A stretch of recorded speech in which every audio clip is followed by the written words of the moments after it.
Approximately 50 of the island's medical professionals gathered at Adelup today to express their concerns about the governor's appointment of Dr. Sam Friedman to the Board of Medical Examiners. A 1 p.m. meeting had been set up by Dr. Tom Shea via text message with the governor's chief of staff, Frank Ariola.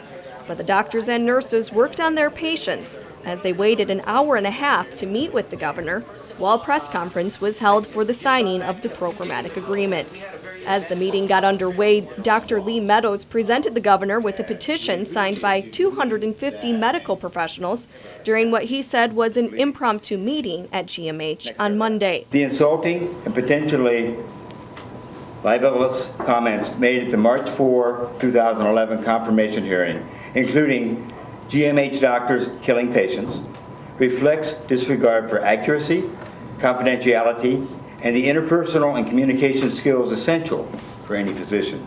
Those comments also represent a pattern of behavior and comments well known to the GUAM medical community and documented in writings several times at GMH over the past several years. GMH nurse Selly, who Dr. Friedman referred to during his confirmation hearing last week, told the governor that many of the nurses have been victims of what she said were racial comments from Dr. Friedman. With the attacks, concerns that we have when he demeaningly calls us stupid, and so many instances when I told the nurses, write it down. To be a board member, you have to rise above that. You got to first of all be unbiased.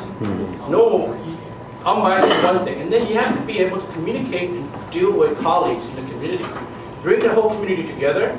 You need to treat nurses well, treat doctors with respect, and treat the patients with respect. Governor Calvo told the group of doctors and nurses that he will review a tape of last week's legislative confirmation hearing to hear Dr. Friedman's comments.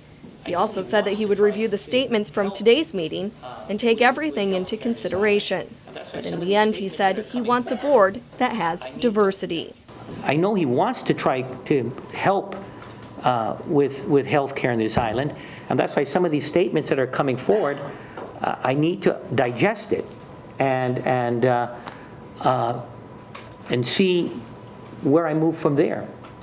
I made these appointments, and it goes through the legislative ratification process. But what I'm concerned about is understanding that I have to fill a board that is so important.